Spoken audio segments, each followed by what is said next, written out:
Hello everyone, welcome back to my channel study 21। कैसे हैं आप सब? आई होप आप सब अच्छे होंगे। हम लेकर आए यहाँ पर 7th क्लास की मैथ का 5th चैप्टर अलजेब्रिक एक्सप्रेशन। तो यहाँ पर हमारी एक्सरसाइज चल रही है 5A और 5A में लगभग वो आज फिनिश हो जाएगी क्योंकि हमारे जो क्वेश्चंस हैं 1 से लेकर 7 तक के हम फिनिश कर चुके हैं। तो आई होप आपने वो वीडियोस देख ली होंगी। तो चलिए शुरू करते हैं। आज का जो हमारा क्वेश्चन है evaluate, question number 8, evaluate if A is equals to 2, B is equals to 1 and C is equals to 10। अगर ये वैल्यूज आपको गिवन है तो आपको जो भी पार्ट दे रखे हैं यहाँ पर, ठीक है, उनको वैल्यू पुट करने के बाद कैलकुलेट करना है। तो कैसे कैलकुलेट करेंगे चलिए देखते हैं।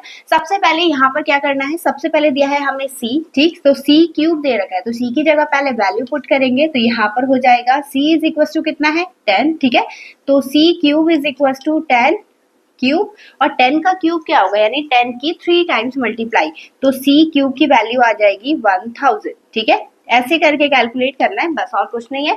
तो यहाँ पर देखिए 2B दे रखा है तो 2B की वैल्यू कितनी दी है 1, तो यहाँ पे पुट कर देते हैं 2B का स्क्वायर, यानी 2 इंटू 1 का स्क्वायर, कोई साइन नहीं होता तो मल्टीप्लाई मानते हैं, ठीक है, और 2 1 2 और 2 का स्क्वायर करेंगे कितना आएगा 4, ठीक। ऐसे ही इसमें करना है। C की वैल्यू क्या है हमारी 10, तो C इज इक्वल टू 10, ये गिवन है हमें, ठीक है।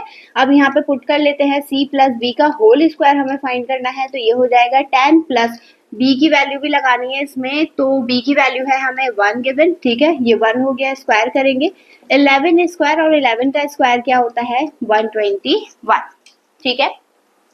नेक्स्ट इस पे मूव करते हैं। यहाँ पर A की वैल्यू देखिए क्या है 2 है, पुट कर देते हैं A इज इक्वल टू 2, ठीक है, ये हो जाएगा A माइनस 3 का स्क्वायर मीन्स 2 माइनस 3 का स्क्वायर। अब 3 में से 2 माइनस करेंगे कितना बचेगा -1, क्योंकि 3 बड़ा है, ठीक है, स्क्वायर करेंगे तो 1 का स्क्वायर तो 1 आएगा और माइनस माइनस क्या हो जाएगा प्लस, ठीक।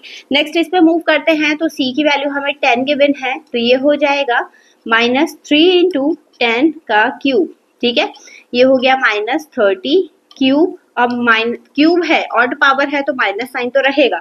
3 का क्यूब क्या आता है 27, तो ये हो जाएगा 27, क्योंकि पीछे 0 है, क्यूब कर रहे हैं तो 3 जीरोस ऐड हो जाएंगे, ठीक है। बाकी आप मल्टीप्लाई कर सकते हैं। अब यहाँ पर देखिए A की वैल्यू कितनी गिवन है हमें 2 and B is equal to 1, put करते हैं इसमें, तो ये हो जाएगा 3 इंटू 2 क्यूब अपॉन 1, ठीक है।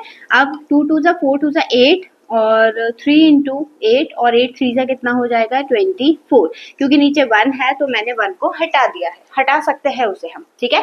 इस टाइप से इसे कैलकुलेट करना है, बहुत इजी है। तो चलिए बढ़ते हैं इसके नेक्स्ट पार्ट की तरफ। चलिए देखिएगा इसका नेक्स्ट पार्ट में हमें क्या दिया है, यहाँ पर 9 into A square minus B square दे रखा है, तो पुट कर देते हैं वैल्यू। तो A की वैल्यू हमें गिवन है 2 and B is equal to 1, ये हो जाएगा 9 ब्रैकेट में A यानी 2 का स्क्वायर माइनस 1 का स्क्वायर, ठीक है, स्क्वायर करके माइनस करेंगे तो 9 ब्रैकेट में कितना हो जाएगा, ये 2 2 4 माइनस 1, ठीक है, 9 इंटू माइनस करके कितना आ गया 3 और मल्टीप्लाई करके कितना आ जाएगा 27, ठीक है। ऐसे कैलकुलेट करना है। अब यहाँ पर भी सेम वैल्यू है, तीनों वैल्यू पुट करनी है, ध्यान रखिएगा। B is equal to 1 and C is equal to 10। अब करते हैं इसे कैलकुलेट, तो 3 इंटू 1 ब्रैकेट में 2 का स्क्वायर, सॉरी 2 का क्यूब माइनस 10, ठीक है, ये हो गया 3 ब्रैकेट में क्या आएगा 8 माइनस 10, 3 इंटू माइनस करेंगे माइनस के 2 और मल्टीप्लाई करके कितना आ गया -6, ठीक है। अब यहाँ पे पुट करते हैं तो A is equal to 2, B is equal to 1 and C is equal to 10, put करेंगे वैल्यू, तो 2 का क्यूब प्लस 1 का स्क्वायर प्लस 10 का स्क्वायर, ठीक है, तो ये हो गया 8 प्लस 1 प्लस 100 और प्लस करके कितना आ गया 109, ठीक है। अब इसे करते हैं तो यहाँ पर भी तीनों वैल्यूज पुट करनी है, B is equal to 1, C is equal to 10, ठीक है, पुट करेंगे तो -2 -1 और प्लस 10 का स्क्वायर, ठीक है। अब माइनस माइनस प्लस हो गया, यानी -3 प्लस 10 स्क्वायर, और माइनस प्लस क्या होता है माइनस होता है, ठीक है, तो ये आ गया 7 स्क्वायर, कितना हो गया ये 49, ठीक है। तो इस तरीके से इसे करना था। आई होप आपको समझ में आया होगा। चलिए बढ़ते हैं इसके नेक्स्ट क्वेश्चन की तरफ। ये देखते हैं इसका 9th क्वेश्चन दिया है, right the algebraic expression for the following situation. हमें कुछ कंडीशन दी है जिसे हमें क्या करना है अलजेब्रिक एक्सप्रेशन में मेंशन करना है। तो कैसे मेंशन करेंगे चलिए देखते हैं। सबसे पहले दिया है Rita's age is 4 less than the 4 times her daughter age x, अगर उसकी बेटी की एज जो है वो x है और उसकी 4 टाइम्स यानी 4 गुना एज से 4 कम कर दे तो हमें रीता की एज मिल जाएगी। तो चलिए देखते हैं इसे कैसे करेंगे। सबसे पहले ए वाले पार्ट में हमें करना है एज ऑफ डॉटर्स एज, ठीक है, एज कितनी है x, ठीक है।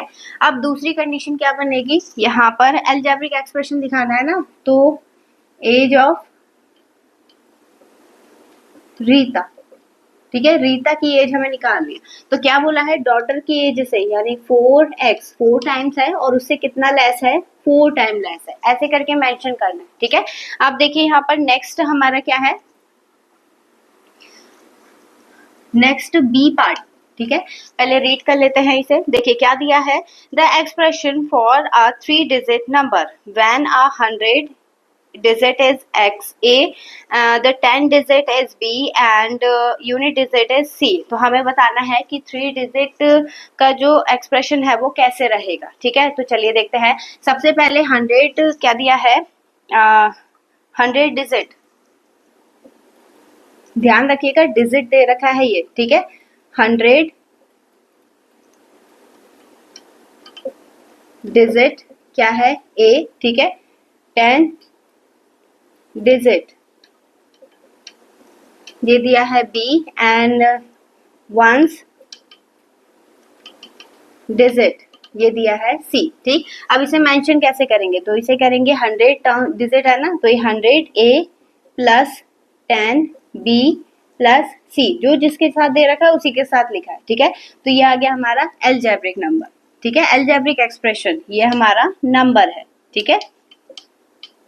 अब इसका सी पार्ट देख लेते हैं। सी पार्ट में दिया है the perimeter of an isosceles triangle whose equal side are of length p and each centimetre each and unequal side is q. तो हमें पेरीमीटर बताना है आइसोसेलेस ट्राइंगल का। कैसे बताएंगे, सबसे पहले आइसोसेलेस ट्राइंगल ड्रॉ कर लेते हैं, ठीक है। जो इसकी इक्वल साइड है उसकी लेंथ हमें पी दे रखी है, ये हो गया P, ठीक। और जो अनइक्वल साइड है वो दी है Q। पेरीमीटर क्या होता है, सम ऑफ ऑल साइड। तो पेरीमीटर ऑफ ट्राइंगल, ठीक है, आइसोसेलेस ट्राइंगल लिया है, तो A plus B plus C ये तीनों को प्लस करेंगे तो ये हो जाएगा P प्लस Q, ये हो गया 2P प्लस Q, ठीक है। इस तरीके से करना था। आई होप आपको समझ में आया होगा। इसके 2 पार्ट और बचे हैं, तो चलिए देखते हैं उन्हें कैसे करेंगे। चलिए देखिएगा इसका नेक्स्ट पार्ट, डी पार्ट दिया है द स्पीड ऑफ अ बस इज z मीटर पर second, right its speed in kilometre per hour. तो यहाँ पर देखिएगा स्पीड ऑफ बस, ये डी पार्ट है इसका, स्पीड ऑफ बस इन मीटर पर सेकेंड कितने गिवन है, z मीटर पर सेकेंड। हमें चेंज करना है किसमें, स्पीड ऑफ बस इन किलोमीटर पर आवर, ठीक है। कैसे चेंज करेंगे, z मीटर में कितना, यानी छोटी यूनिट से हम बड़ी यूनिट की तरफ जा रहे हैं, ठीक है। तो यहाँ पर हमें डिवाइड करना पड़ेगा, तो ये हमने कर दिया डिवाइड 1000 से। अब सेकंड को भी हमें डिवाइड करना पड़ेगा क्योंकि हम छोटी यूनिट से बड़ी यूनिट की तरफ जा रहे हैं।